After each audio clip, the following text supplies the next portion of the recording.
अस्सलामु अलैकुम।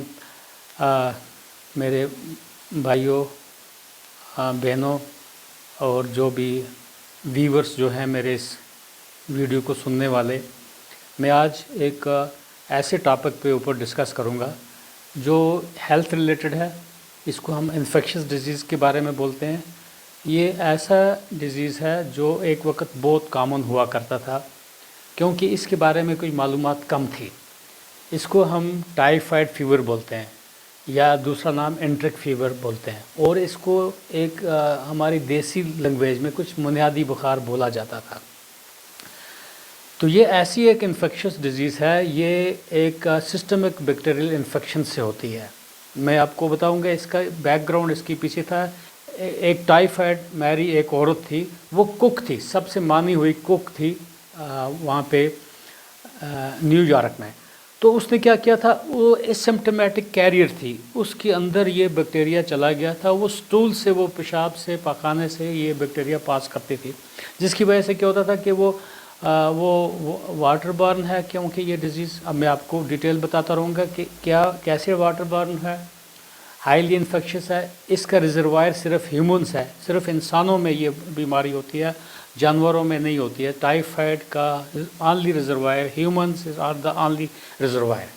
तो कैसे हुआ कि वो सबको खाना खिलाती थी, कुक करती थी, मानी हुई कुक थी, तो उसके हैंड वॉशेस या वो उसके कंटेमिनेशन से जाता था, और या थोड़ा स्टूल्स जाके वो जो लोग खाना खाते थे तो उनको 35 लोगों को टाइफाइड हुआ।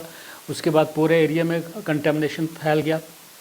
सो कहने का मकसद है, जो टाइफाइड का फीवर का जो बैक्टीरिया है, इसको साल्मोनेला टाइफाई और साल्मोनेला पैराटाइफी बोलते हैं। ये वो ऑर्गेनिज्म है, ग्राम नेगेटिव बैक्टीरिया है। तो इसके फ्लैजिला वगैरह इसके होते हैं। चूँकि क्या है, ये जिस अब अगर सैनिटेशन अगर पोर है, यानी कि अगर हमारे इलाकों में अगर टाइफाइड अभी भी है, उसका मतलब है हमारी अपनी नेग्लिजेंस है, लापरवाही है। क्यों? बेटर सैनिटेशन नहीं है, हेल्थ स्टैंडर्ड अपने आप को इम्प्रूव करना है हमारा ये। क्योंकि ये फीको ओरल रूट है।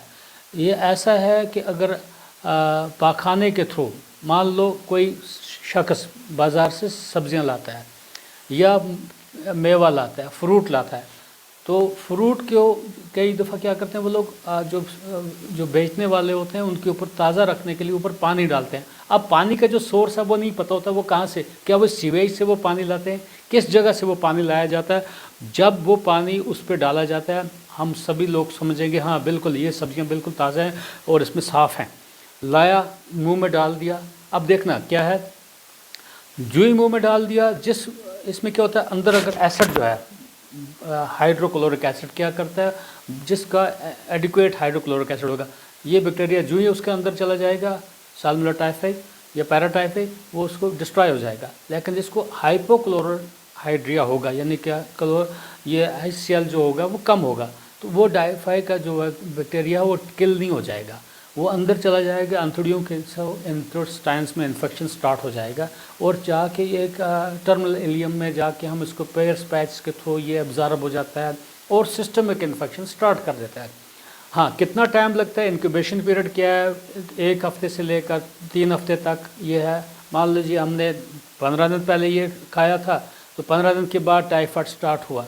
तो कैसे स्टार्ट हुआ, जो थोड़ा थोड़ा इसमें पहले मैं बता दूंगा कि हाँ, ये जब जाता है अंतड़ियों से लेकर एब्जॉर्ब होता है, तो यहाँ पेयर्स पैच से टर्मिनल इलियम से ये ज़्यादा जाता है, लीवर में जाता है, आपका स्प्लीन में चला जाता है, और स्प्लीन को इन्लार्ज कर जाता है, और इसके बाद पूरे सिस्टम एक बैक्टीरियल इन्फेक्शन बोलते हैं, ये बून मैरो तक इन्वॉल्व कर देता है। उसके ऊपर जब जाएगा ब्रेन में, ये ब्लड ब्रेन बैरियर को क्रॉस करके इसको मेनिंजाइटिस कर सकता है, सिरसाम कर सकता है। तो ऐसे मैं बताऊंगा कि एक तो ये जब फीवर स्टार्ट में होगा, लो ग्रेड फीवर होगा, उसके बाद स्टेप लेदर टेम्परेचर इसका राइज होगा, 104 डिग्री टेम्परेचर तक जा सकता है। जब फीवर ज़्यादा होगा तो फीवर साइकोसिस हो जाता है, डिलीरियम हो जाता है, और ब्रेन में जब इन्वॉल्व होगा तो मेनिंजाइटिस के अपने कॉम्प्लिकेशंस प्रेजेंट करेगा। इसके अलावा अब पेशेंट्स को क्या प्रॉब्लम होगी, एक तो पेट में दर्द होगा, थकावट होगी, भूख नहीं लगेगी और बहुत ज़्यादा प्रस्पिरेशन, स्वेटिंग ज़्यादा होगा, पसीना ज़्यादा आएगा, थकावट होगी, कमज़ोरी आएगा, भूख नहीं लगेगी। तो हाँ, और उधर से अगर सोर्स ऑफ जो कंटेमिनेशन है, अगर वो लगातार वही पानी पीता रहा जिसमें वो इन्फेक्शन था, या वही फ्रूट खाता रहा, वो सोर्स से बाहर नहीं निकला, दाएं बाएं नहीं निकला, वो उसी इन्वायरमेंट में रहा, तो वो इन्फेक्शन बिगड़ता ही जाएगा, कम नहीं होता जाएगा। वायरल लोड, बैक्टीरियल लोड इसका बढ़ता जाएगा। जब जब बैक्टीरियल लोड ज़्यादा होगा तो सेप्टिसीमिया, बैक्टीरियमिया, ज़्यादा इन्फेक्शन, ज़्यादा बिगाड़ हो सकता है। जो इसका जो सोर्स जो है ख़त्म होता जाए, तो ये इसीलिए बुनियादी बुखार है। जब सोर्स ख़त्म होगा, हो सकता है ये रिवर्स हो सकता है, क्योंकि अब देखा जाएगा जब इसका जो सिम्टम्स हैं, जैसे मैंने बताया फीवर के बारे में बताया, अगर डॉक्टर देखते हैं इसको बोलते हैं पल्स इसका बहुत स्लो हो रहा है, इसको हम रिलेटिव ब्रेडिकार्डिया बोलते हैं। नॉर्मली जब पल्स हम काउंट करते हैं फीवर में, जब टेम्परेचर चढ़ता है 1 डिग्री टेम्परेचर में 10 पल्सेस तेज़ हो जाते हैं, लेकिन ये एक ऐसी कंडीशन है जिसमें पल्स जो है ब्रेडिकार्डिया में चला जाता है, टैकीकार्डिया नहीं होता है। वहाँ से वो चीज़ें होगी, हाइपरटेंशन, बीपी फॉल हो जाएगा, डिहाइड्रेशन है इसका। उसके बाद देखते हैं इसके कोई red spots, rosary red spots वगैरह कोई निकल जाते हैं, है वो टिपिकल फीचर्स हैं। डॉक्टर्स जो साइंस एंड सिम्टम्स देखते हैं, सिम्टम्स जो पेशेंट प्रेजेंट करता है, साइंस डॉक्टर जो देखते हैं, स्प्लीन इनलार्ज हो जाती है, हाँ ये कार्डियक प्रॉब्लम कर सकते हैं, हार्ट की तरफ जब जाता है तो कार्डियोमायोपैथी वगैरह कर सकता है। सो अब इसके देखा जाए अगर और सिम्टम्स के अलावा, जैसे पी वाटर स्टूल्स ऐसे होता है, इसका डायरिया जो होता है, वाटरी स्टूल्स ऐसे वगैरह हो जाते हैं। और उसके अलावा जो अपना ये डायरिया के अलावा कभी कभी कॉन्स्टिपेशन भी हो सकता है। उसके बाद अगर एडवांस डिजीज़ होगी तो ये परफरेशन, गट को, अंतड़ियों को परफरेट कर सकता है। सो कभी कभी ये फैटल हो सकता है, लेकिन डिपेंड करता है बैक्टीरियल लोड के ऊपर। जितना बैक्टीरियल लोड ज़्यादा होगा, इतना कॉम्प्लिकेशंस ज़्यादा होंगी। अब देखिए, जैसे मैंने पहले बता दिया कि ये स्प्रेड कैसे होता है। जो लोग ओपन एयर में पेशाब करते हैं, ओपन डिफिकेशन जो करते थे, अब इंशाल्लाह वो सिस्टम में चेंज आ चुका है, हेल्थ स्टैंडर्ड लोगों का बहुत चेंज हुआ है।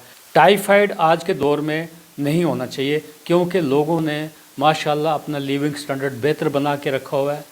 हाँ, ये फ़िल्टर्ड वाटर का जब से सिस्टम आ गया वो यूज़ करते हैं, और बॉयल्ड वाटर इस्तेमाल करते हैं।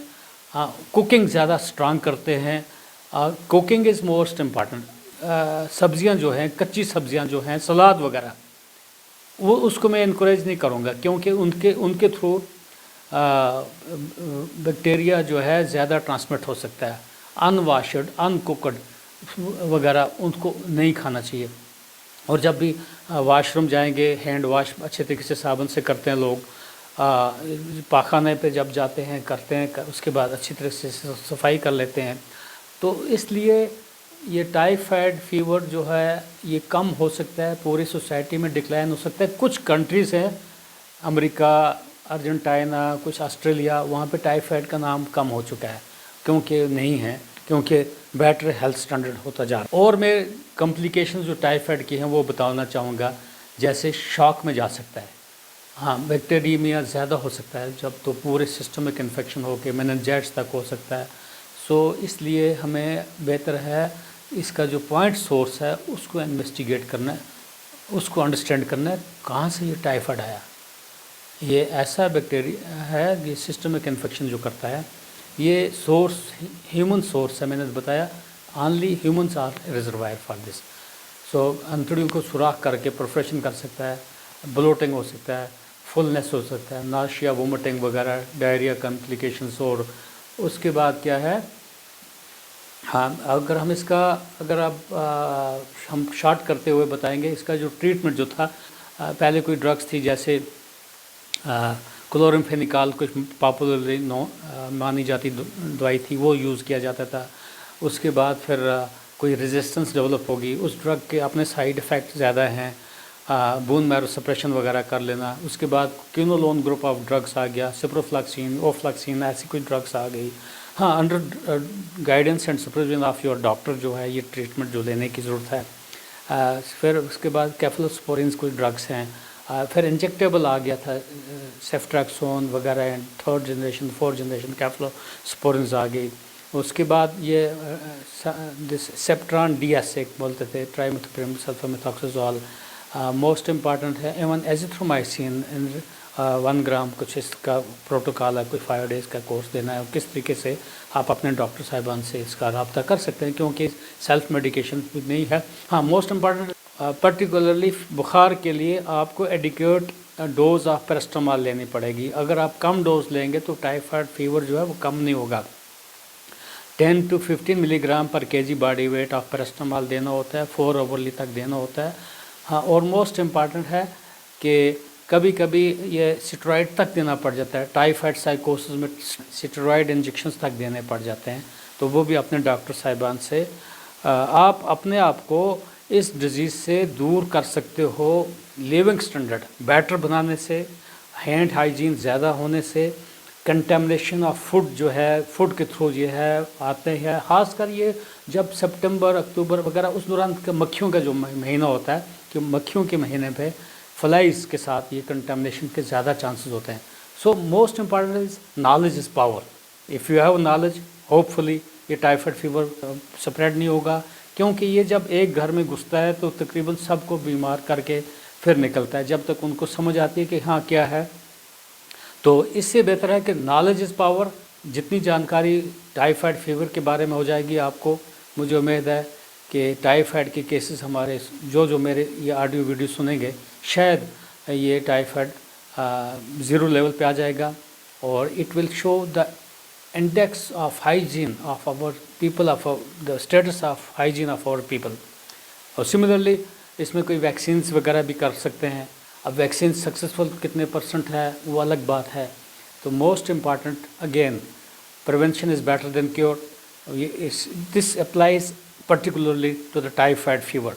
आई एम श्योर मेरा ये ऑडियो वीडियो आपको पॉजिटिव लेंगे और अंडरस्टैंडिंग हुई होगी। और अगर कहीं भी कोई क्वेश्चन होंगे आप मुझे इनबॉक्स में पूछ सकते हैं, तो मैं आपको बेहतर इंफॉर्मेशन देने की कोशिश करता रहूँगा। There should be disease free society, there should be disease free typhoid free society. This message should carry that the people should not suffer from typhoid and paratyphoid. I am sure Allah bless you all.